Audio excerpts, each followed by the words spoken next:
Tayo muna ay manalangin. No? Uh, Lord, we thank you again for having the endurance, the forbearance, Lord, to remain, keep sound sa aming pagsamba sa iyo. At here we are, Lord, in our afternoon service. Although, Lord, alam po namin ay we were battling against the flesh, na kami ay prone sa relaxation, we ask for strength and the willingness of our spirit and mind to hear your word. At kami po ay gabayan po ninyo, Panginoon, as we study your word. And this time around, Lord, it's a sort of a doctrinal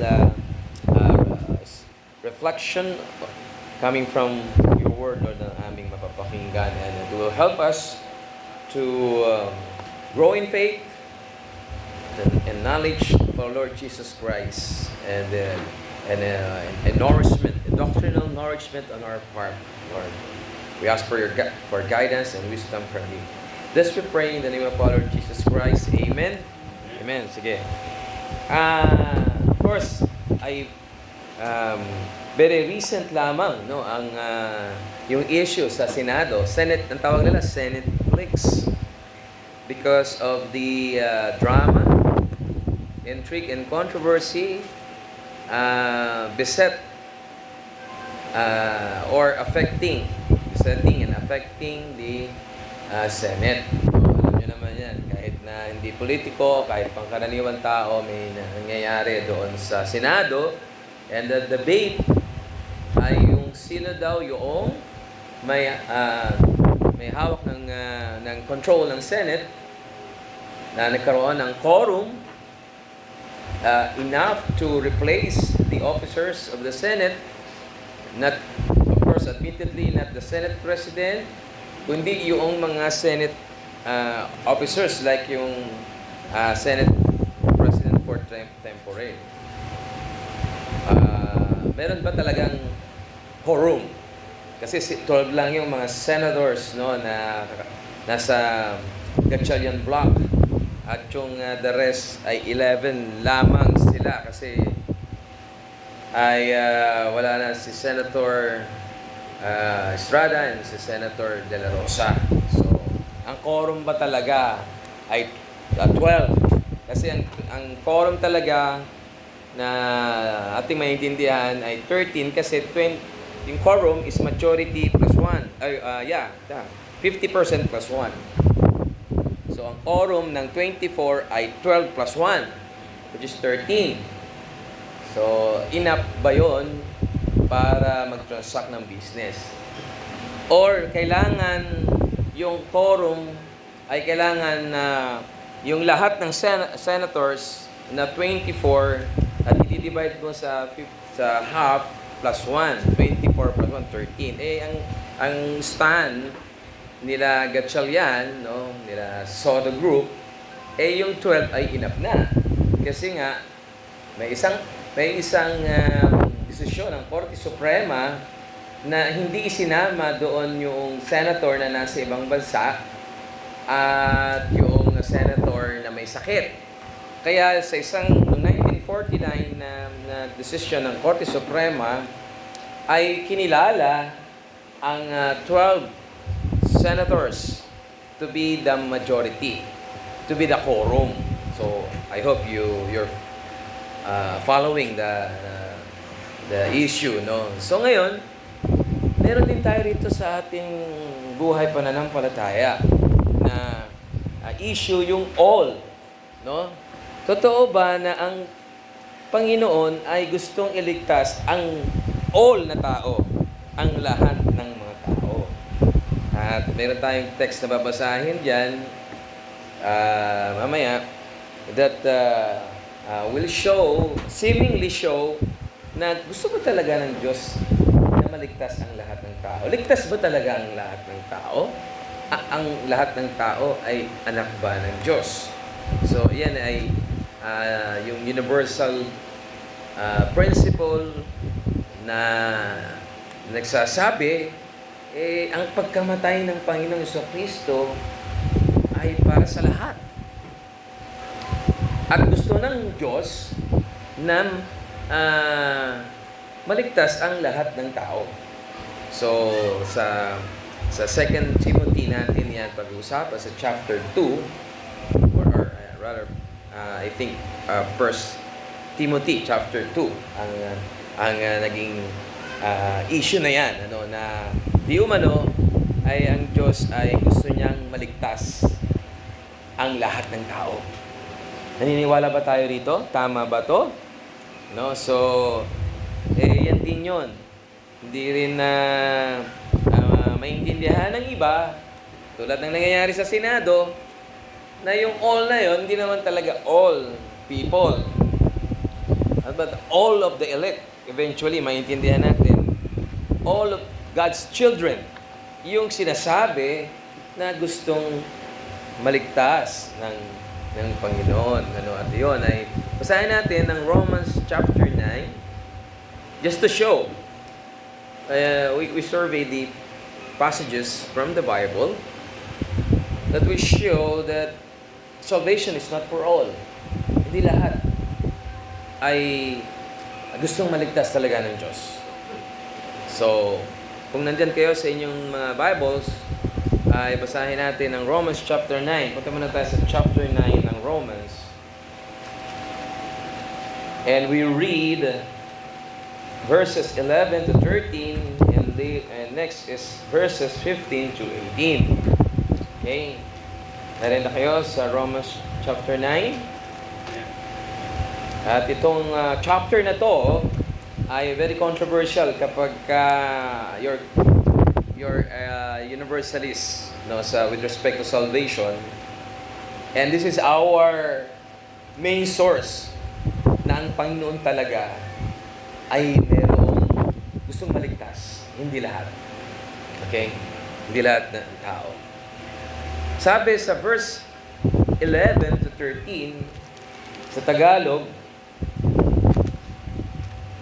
sapagkat ang mga anak nang hindi pa ipinapanganak at hindi pa na nagsisigawa ng anumang mabuti o masama, upang ang layo ng Diyos ay mailagi alinsunod sa pagkahirang na hindi sa mga gawa, kundi doon sa tumatawag. Ay sinabi sa kanya ang panganay, si Esau, na tinutukoy dito, ay maglilingkod sa bunso. Yun, yung anak ni Isaac. No? Si Esau at si Jacob. Okay? Though they were not yet born, di pa talagang ito ay predetermined, wala pang nangyayari, wala pang ginagawa ang tao, di pa pinapanganak, not yet born, and had done nothing, either good or bad, in order that God's purpose of election might continue, not because of the works, but because of Him who calls. She was told, the older, yung Nancy, yung kanilang mother, ay sinabihan, the older will serve the younger. So yun. At sa Romans chapter 9, verse 15 to 18, ito sinasabi, sapagkat sinasabi niya kay Moses, ako'y maaawa sa aking kinakawaan at ako'y mahabag sa aking kinahabagan. Kaya nga, hindi sa mga ibig, ni hindi sa mga tumatakbo, kundi sa Diyos na naaawa. Sapagkat sinasabi sa kasulatan, tungkol kay Paraon, dahil sa layang ito ay itinaas kita upang aking maihayag sa pamamagitan mo ang aking kapangyarihan, upang ang aking pangalan ay maihayag o maitanyag sa lupa, sa buong lupa. Kaya nga sa kanyang ibig siya'y naaawa, at sa kanyang ibig siya'y nagpapatigas. Alam natin, we know the story of Pharaoh and Moses. No, so sinabi diyan, yan kinuot yang chapter 9 doon sa Exodus. event, no? Na sabi ng Panginoon, I will have mercy on whom I will have mercy. I will have compassion on whom I will compassion. So it depends not on human will or exertion, but on God who has mercy. So then He has mercy on whom He wills, and He hardens on whoever He hardens. Ibig sabihin, ang Diyos, naaawa siya, nahahabag siya, magliligtas siya sa gusto niyang iligtas. At yung hindi niya ililigtas, ay patitigasin niya yung puso nito. Kasi nakalagay dyan, He hardens whom He ever wills. So, si Paraon, sino nagpatigas ng puso ni Paraon?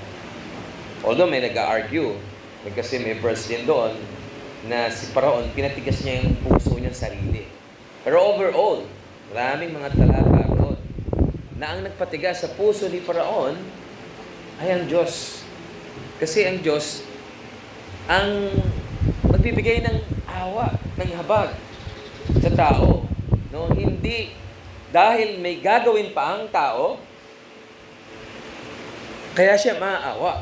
Or mayroon siyang ginagawa that will give credit that God will have mercy on him.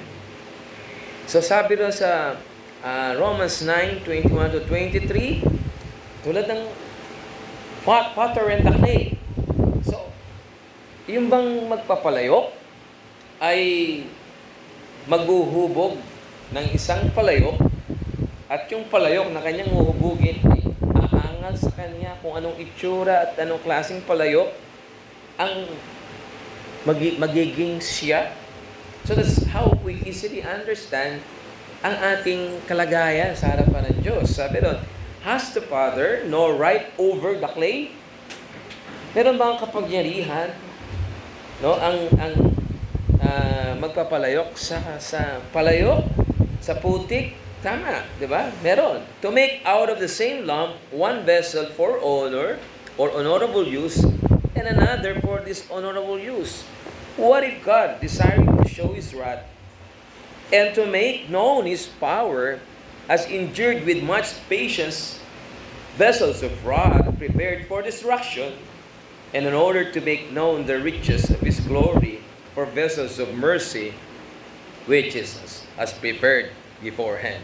Alam mo, nakaka-relate ako dito kasi meron ako nakita minsan na yung anger management, di ba? Yung anger management, meron mga plates, na yung plates na yun intended para basagin, and then they will throw it against the wall para mawala yung galit niya. No? So, alam niyo yung situation na yan sa isang banda, ay ito, mayroong palayok na babasagin ng Diyos. May palayok na sisidlan ng kanyang galit, at may palayok, sabi sa Romans chapter 9, na bibigyan niya ng honor, the vessel of honor. So, ibig sabihin, hindi lahat talaga ng tao ay kaaawaan ng Diyos. At yung awa ng Diyos ay hindi dahil sa gagawin ng tao. Kung hindi dahil talagang siya, sabi niya, ako'y maaawa at by His own pleasure, sa kanyang kagustuhan, no, ay siya'y maaawa sa gusto niyang kawaan. Oo. And maraming mga tao na hindi ito tinatanggap. Maraming mga tao na kina-question ito, na sinasabing napakasama ng Diyos na siya ay meron siyang hindi kakaawaan, no? Pero that's what the scripture says. And ating mamaya i-explain ng mas maliwanag yan na talagang hindi lahat ng kaligtasan, hindi lahat ng mga tao ay may kaligtasan. So there are really elect people of God. Okay? Sabi sa Matthew 7:13-14, sabi rito, Ang nagtuturo ito na ang humanity ay nahahati sa dalawang grupo. Ang yung mga marami ay lumalakad sa daan ng patungo sa kapahamakan. Sabi sa Matthew 7:13 to 14, sabi, enter by the narrow gate, for the gate is wide and the way is easy that leads to destruction. Napakalawak daw ng daan patungo sa kapahamakan. And those who enter by it are many. For the gate is narrow and the way is hard that leads to life, and those who find it are few. Although mayroon mga report na iniwala na marami pa rin yung maliligtas. No? That, of course, it cannot be numbered. Those children of God, the children of Abraham, with salvific attribute, pero malinaw by this verse, malinaw sinasabi na malawak ang daan patungo sa kapahamakan. Yun. So meron that will show na marami talaga ang mapupunta sa hell. No. So easy understanding of this. Ganun din ang sinasabi sa Matthew 25 verse 46. Doon sa paghuhukom ay ganito ang gagawin ng Panginoong Jesucristo. And this will go away into eternal punishment, itong mga tao na to, but the righteous into eternal life. So meron talagang parurusahan ng Diyos. Hindi lahat ay maliligtas. Hindi lahat ay tatanggap ng biyaya ng kaligtasan. Hindi lahat ay tao ng Diyos sa kaligtasan. Meron talagang parurusahan ng Diyos. May vessel of wrath na tinatawag sa chapter 9. Kaya, yung but to the righteous, eternal life. Sa mga tao ng Diyos. Sabi sa Revelation 20:15, ang sabi rito, the finality of judgments for the non-elect is tied directly to the book of life. You see, lahat ba ay nakasulat sa book of life? Nakasulat ba ang pangalan nyo sa book of life? What do you say? What do you say? Nakasulat ba? Sabi rito, and if anyone's name was not found in the book of life, he was thrown into the lake of fire. Ito, medyo very enlightening ito. Very it's awakening point ng scripture. May book of life, mga kapatid. Ang tanong, yung nakasulat doon sa book of life, kailan siya nasulat? Kailan siya nasulat?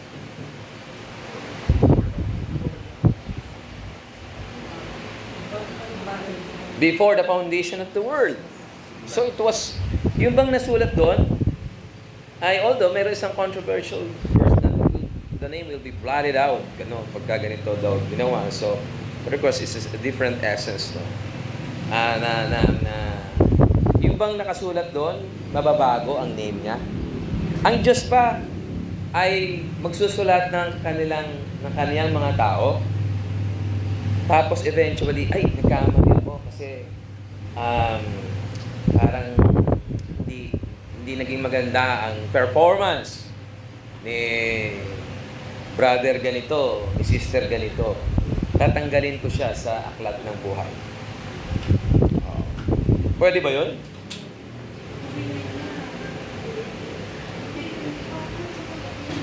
Ha?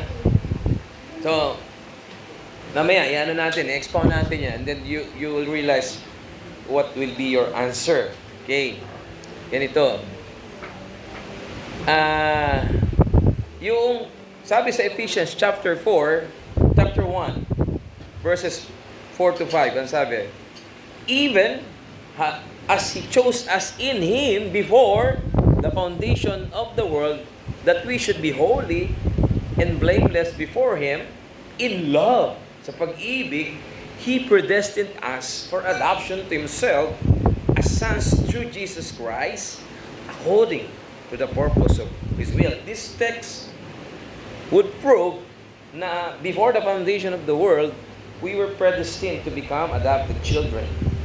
So, that will jive with the, uugma yan, tatambal yan, aangkop yan, doon sa sinasabi nating book of life. Whose children of God, whose names of the children of God were written. Di ba? So, bago pa, bago pa ang lalangin, ang lahat ng mga bagay, bago pa magkaroon ng creation, ng daigdig, ng sanlibutan, ay meron ng pinili ang Diyos na maging kanyang mga adopted sons. No?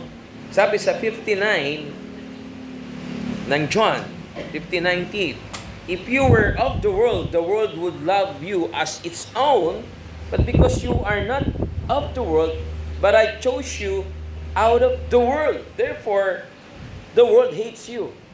So meron sa daigdig na ito, merong pinili ang Diyos. At yung mga pinili, sabi lang dito, talagang kamumuhian ng mundo. So meron pinili talaga. Meron talagang tao ang Diyos. Okay? Balikan natin itong sinabi ko kanina na 1 Timothy chapter 4. Ito yung ginagamit ng mga Armenians, no? Na ang lahat ng mga tao ay intended for salvation. Ito, sabi ron. Basahin natin 1 Timothy, kung nandyan kayo, verses 1 and 2 or hanggang 4. Basahin natin siya.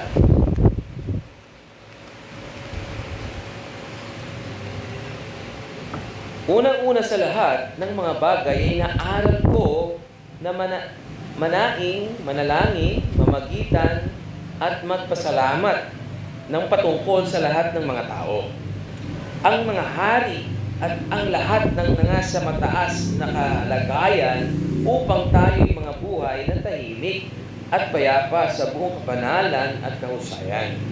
Ito'y mabuti at nakalulugod sa paningin ng Diyos na ating tagapagligtas, na siya'y may ibig na ang lahat ng mga tao'y mga ligtas at magpakaalam ng katotohanan. This is a very controversial text or part of the scripture that being used by the Armenians, that God intended all to be saved. First Timothy po, chapter 2, verse 4 in particular. So, how will you understand this? Paano po? Kumpara rin sa binasa natin kanina, na mayroong pinili ang Diyos at hindi lahat ay kaawaan niya. No, hindi lahat ay anak niya. Ay ito'y, ibig sabihin, kagustuhan ba ng Diyos talaga na maligtas ang lahat ng tao? So, base rito, katulad ng ating sinabi kanina, nagtatalo yung mga senador na pagpili ba ng quorum, ng 13 na quorum, kailangan lahat ay ng 24 senators ay kasama. So yung all doon ay may debate, may issue. Lahat ba ay maliligtas? Lahat ba ay ginusto ng Diyos na maligtas? Because of the verse, sabi rito, sa English, who He will have all men to be saved and come to the knowledge of the truth. Na siya may ibig na ang lahat ng tao ay mga ligtas. Paano po yun? Basahin niyo po yung talata na yun. No? At hindi pa, dudugtungan natin ng John 3:16. For God so loved the world that whosoever believes in Him shall not perish but have everlasting life. Yung bang tao na yun? Whoever believes. kung sino sumampalataya at kung sino at kahit ba yung sumampalataya ay hindi elect, paano 'yon? Hindi naman sasampalataya 'yon kasi hindi siya alam ni Sister Nene, no, ang sagot doon ay so ito po 'yan, problem na 'yan, ano. And but we go back to the main argument ng mga Armenian na ang Diyos di umano ay gusto niyang maligtas ang lahat ng mga tao. Kapag gusto ng Diyos na maligtas ang lahat ng mga tao at hindi naligtas ang lahat ng mga tao, ano kaya ang pakiramdam ng Diyos? Malungkot siya. Siya ba yung Diyos na malungkot?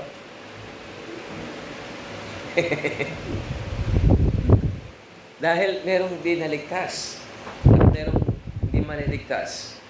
Ang sabi niya dito ay siya ay ang Diyos na to ay may ibig na ang lahat ng mga tao ay mga ligtas. So, contextualize natin yung verse na yun.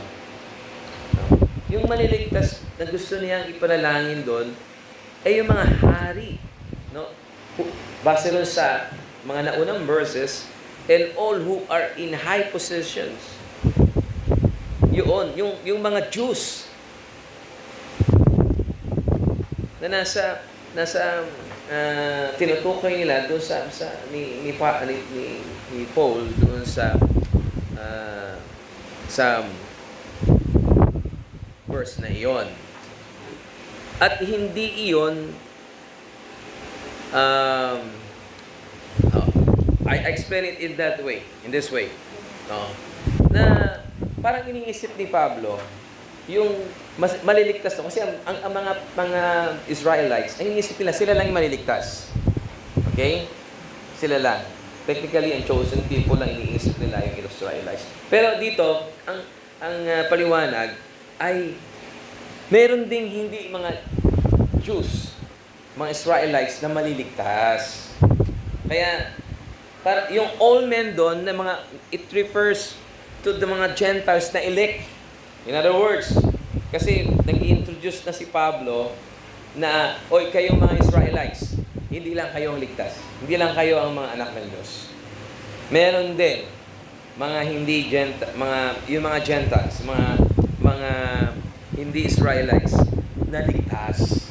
Kaya doon niya sinasama yung mga bagay, mga tao na yun. But not all men without qualification. Kumbaga, meron ding mga hindi Hudyo na maliligtas. Yun yung konteksto nito. Na dapat ipanalangin yung mga tao na to lahat kasama yung mga nasa matataas na pwesto. Yun. Ngayon, balikan natin. Of course, siyempre, alam nyo naman yung issue na ito. Then, what we want now, yung i-articulate natin yung pag-intindi. Maging malinaw sa atin ito. Na alam natin sa ating aral, na imbes tayong tinuturuan, na ang salvation ay hindi para sa lahat. Na merong mga hinirang ng Diyos. Na yung mga hinirang ng Diyos, yun ang kaaawaan niya. Hindi lahat. Bakit? Because balikan natin itong ginagamit na ito na teksto ng mga free willer and Armenian. Kasi alam natin, it's a given fact, ito ang truth, merong mapupunta sa hell. So malinaw ang katotohanan na not all will be saved. So, kapag ang Diyos ay nagnais, nanalangin, naggumusto, umibig, nagplano, nagbalak, na iligtas ang lahat ng tao, siya na makapangyarihan sa lahat, ay mangyayari ang bagay na yun. Kasi nagplano siya, ginusto niya na maligtas ang lahat ng mga tao. Dapat walang hindi maliligtas kasi all-powerful siya. Pero, ang katotohanan ay ay hindi nga lahat ay maliligtas. At merong mapupunta sa impyerno, may pinilit, hindi pinilit. Kaya, yung pag-intindi natin dito ay dapat ayusin. Hindi yun tama na sabihin nga na lahat ay ang gusto ng Diyos ay maligtas. Yun ang isang dapat pagtanaw doon. Nakuha po ninyo.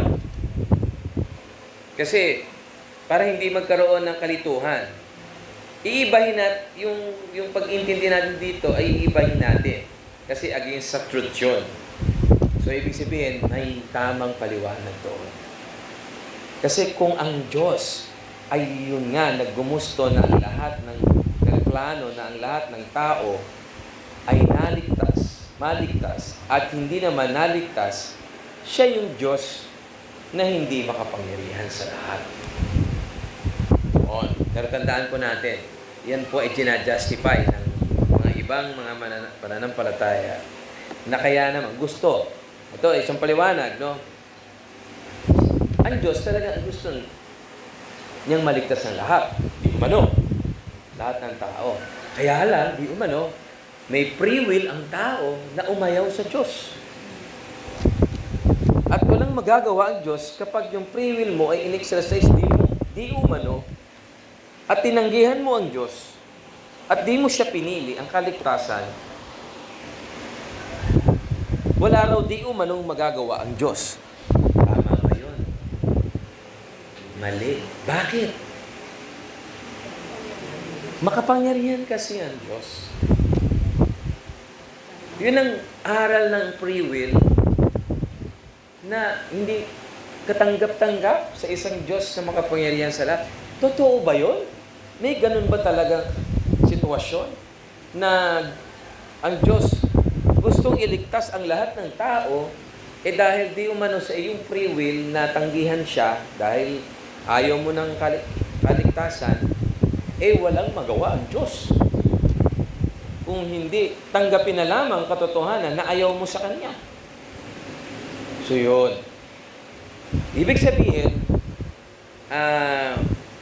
naniniwala tayo na ang Diyos ay makapangyarihan sa lahat. Kung ano ang gustuhin niya, matutupad.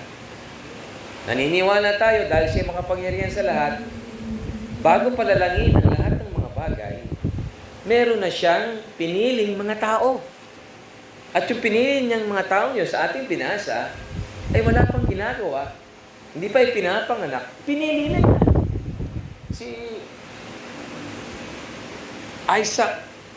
Si Jacob at saka si Esau. Diba? Si Jacob, wala pang ginagawa. Pinili na niya at sinabi niya, ay yung panganay na si Esau maglilingkod doon sa mas bata. So, sige. Dilat-dilat. Ano muna tayo? Exercise. Ano muna? Laban-laban. Bawi-bawi. Okay? Nakukuha ninyo. Nasusundan nyo. Roman 9. Sige po, basahin po. Ito naman ay pwedeng interaction.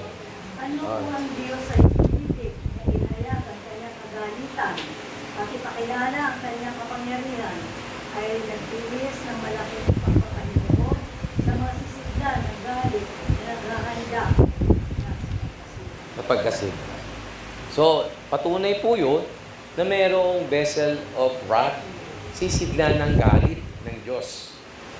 Ang problem kasi natin, minsan, ay yung tao buhay pa, tinuturing na natin na vessel of wrath. Paano siya? Kasi meron kayong kaisipan na tao, itong taong to. Ang sama naman ng Diyos ng taong ito, di niya ililigtas. Opo, kasi hindi yun matanggap ng mga Armenian na napakasama ng Diyos na mayroong gagawin na isang palayo na kanyang wawasakin. So, yun ang anuhin natin, no? Pag-isipan natin. Yun ang ating maging, pagtibayin sa ating pananampalataya. Hindi lahat. Hindi all yan na gusto ng mga tawag dito ng ni Cayetano Black. Lahat ng mga senators ay kailangan doon bilangin para makuha yung quorum na 13. Eh, tayo rin, hindi lahat. Yung all ay intended sa lahat ng mga tao.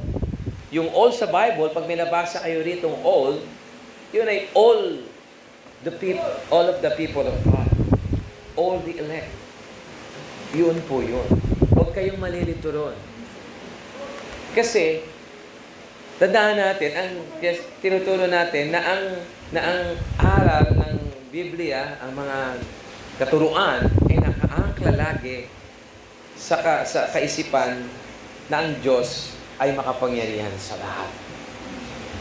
Kapag merong ginusto ang Diyos na gustong maligtas at dinaligtas, hindi siya makapangyarihan sa lahat. Na ating pinag-iingatan, na ating talagang pinaglalaban. No? Na kapag ininterpret natin yung salitang iyon na God intended all to be saved and not all were saved and are saved, bigo ang Diyos. That's the picture of God that we cannot accept. Yan ang kumbaga, ay magiging consequence kapag susundin natin yung mga naniniwala sa free will di umano. Na ang tao di umano ay binigyan ng free will para gamitin ito maging laban sa Diyos. Ay wala. Ako po'y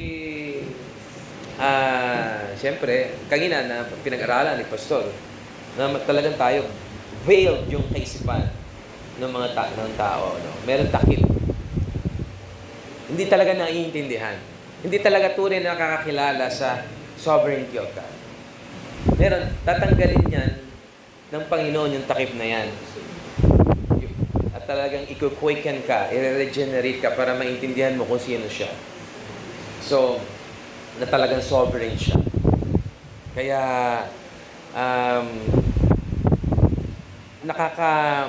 mangha na sabihin ng tao, saan sa Bible ba? Saan ba sa Bible?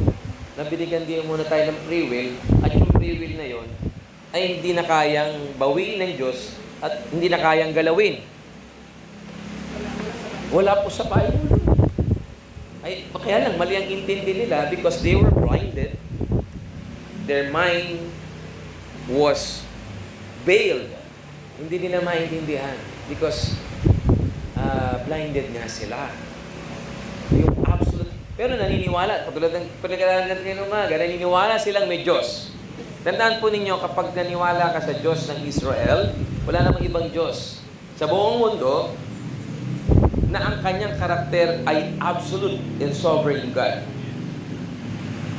Kaya pag naniwala ka sa Diyos ng Israel, given, I surrender all. Yun, yung kanina umaga na aral natin. At tandaan natin, yung verse, yung turo ni Pastor Erwin kanina, yung 2 Corinthians, no? Yung main text natin, chapter 5, verse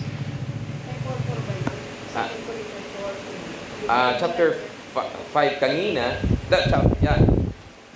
Iba ng ating text kanina, 5:15 hanggang 18.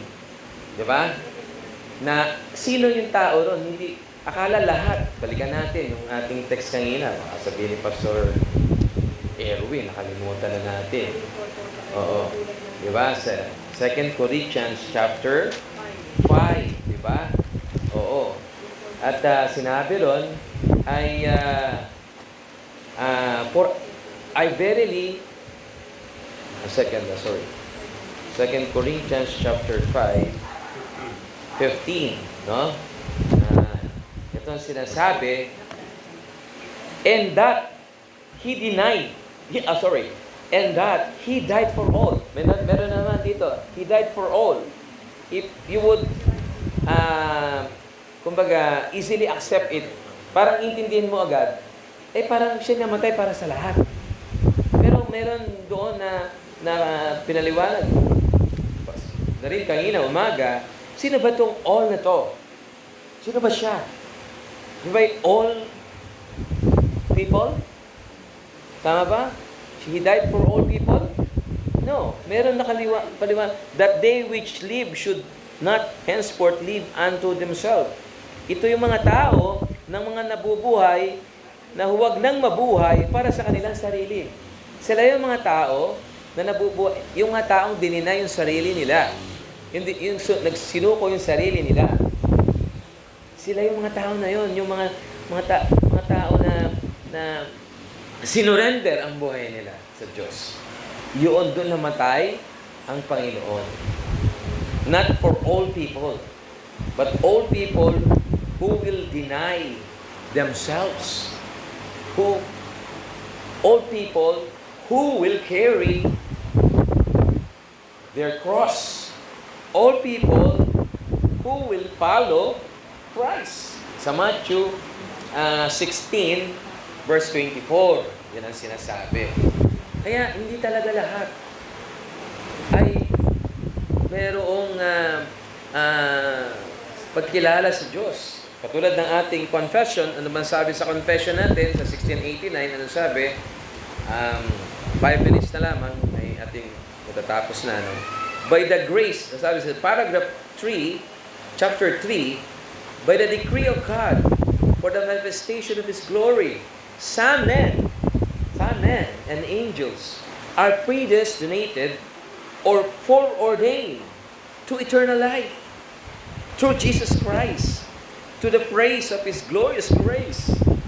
Others being left, remember that, to act in their sins, to their just condemnation, to the praise of His glorious justice.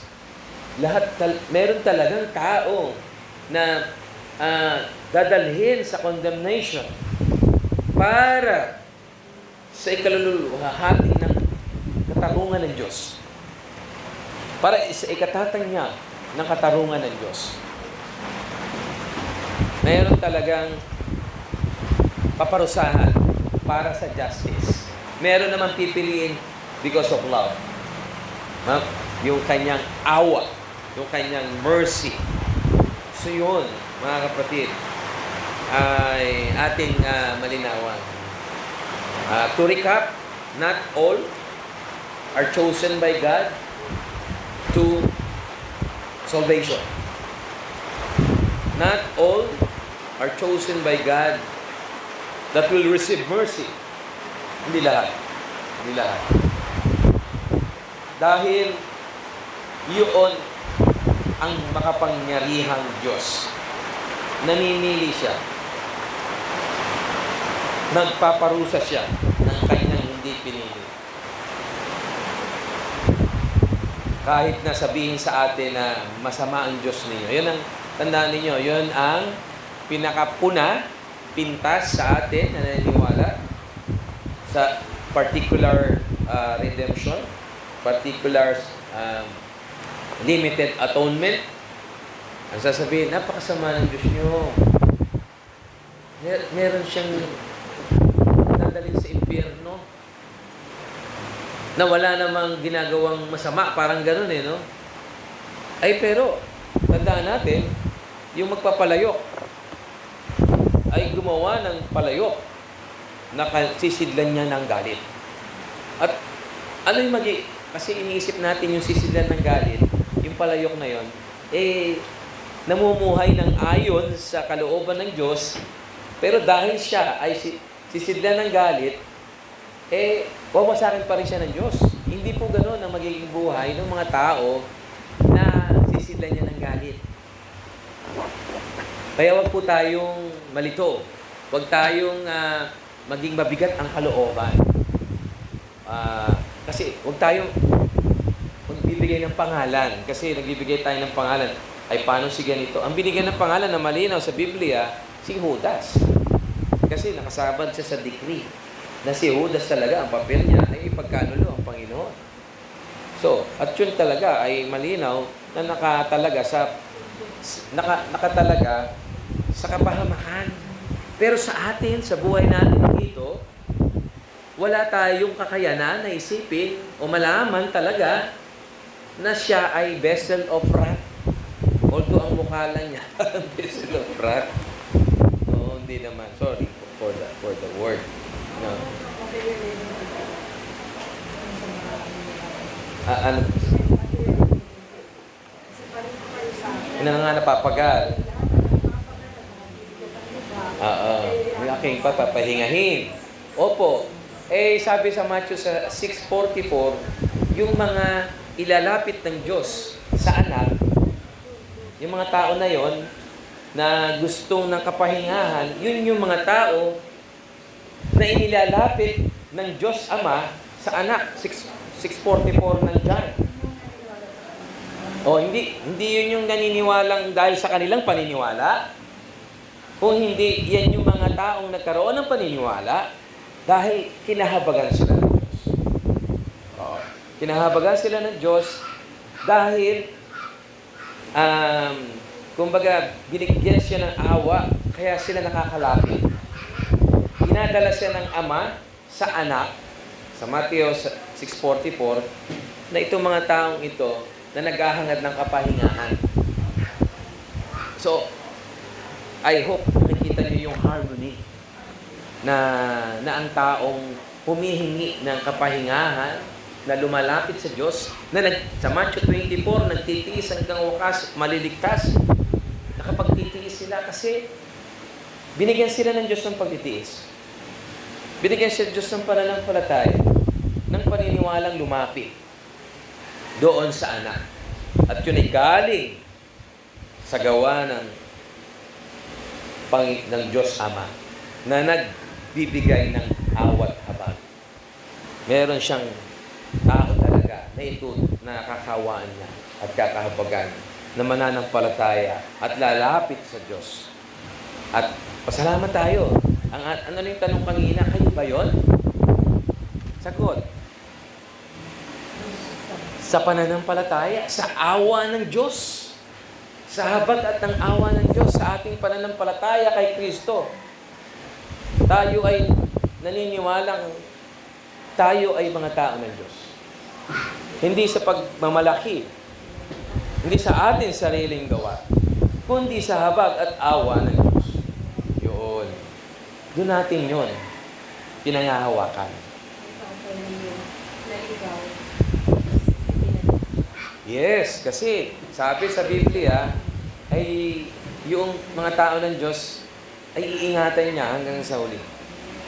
No? At di siya ipapahamak. Makakasama. And I will not forsake you. Diba? I will be with you until the end of age or ages. So hindi sila hahayaan ng Diyos na magpatuloy sa kanilang pagkakasala at paglayo sa Diyos. Ibabalik at ibabalik sila.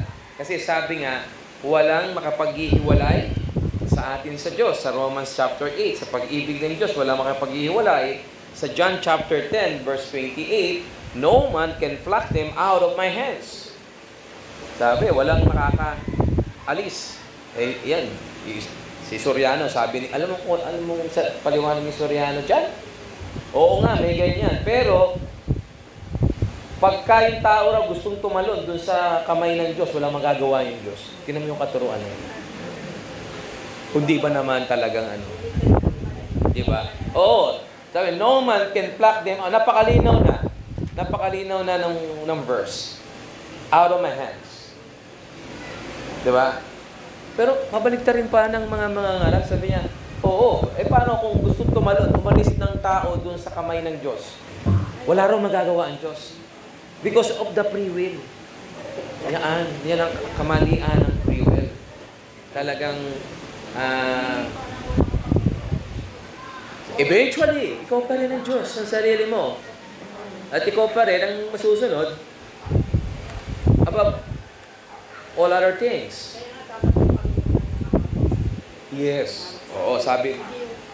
Di ba, meron akong pinost kanina. Di ba, may pinost ako kanina na,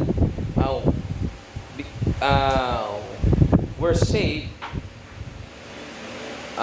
because Not by our free will, but by the free will of God. Oo. So wala tayo, hindi tayo ang may hawak ng salvation natin. So maliwanag po yun. At yun po ay, sige. May tanong po, baka merong paglilinaw. So yan ay pagpapatibay sa ating pananampalataya na talagang may tao ng Diyos. Ang pagkamatay ng Panginoong Jesucristo ay intended for all. Yan, intended for all, para sa lahat. Kaya sufficient for all yan. Pero, effective for the elect only. Effective for some. Mabisa yan para sa ilan lamang. At yung gospel is for all. Pero, effective lamang din sa ilan.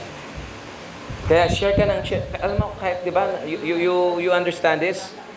Share ng gospel, pero hindi siya nakakaintindi. Nakaunawa. At pagtitis. Pero, kaya nga, at hindi lahat binibigyan ang pagkaunawa. Hindi katulad ni Lydia sa aklat ng mga gawa na ang Diyos, sa awa niya kay Lydia, binuksan niya yung puso sa pangangaral at pakikinig ng Ebanghelyo. Yun. Talagang ang Diyos ang bubukas ng puso. Kasi hindi natin kaya buksan ang ating puso na patay. No? Ang Diyos lamang sa kanyang habag at awa. At salamat tayo sa Panginoon kasi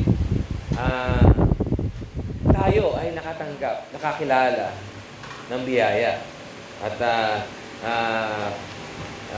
binigyan ng buhay na walang hanggan. So, yun. So, I hope na liwanagan tayo doon sa So, kung may question, pwede pa rin. Then after that, ay dadako na tayo sa panalangin. Sige. Kung wala na, manalangin tayo. Closing prayer muna. And then we go to our prayer. Assigned prayer items natin. Let's pray. Lord, we thank you for this blessing. Thank you, Lord, for this wisdom. That it has been reinforced upon us that indeed your mercy is not for all.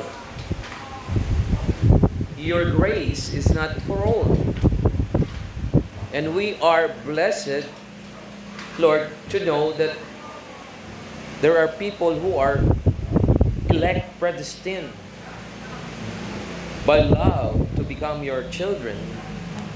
And we have the faith that we belong to those classifications, that we are really indeed children of God. At isang malaking pagpapala po ito, Panginoon, na hindi mo kami ibinilang doon sa vessel of wrath, na kami ay mamumuhay sa pagkawasak. Kung hindi doon sa iyong sisidla ng awa, kami ay mga palayok na sisidla ng awa. Yun ang aming pananampalataya, sapagkat kami nakakilala sa Panginoong Jesucristo. Sa Ebanghelyo, na tunay nga, Panginoon, na ikaw ay Diyos na makapangyarihan sa lahat, na nagbibigay ng buhay.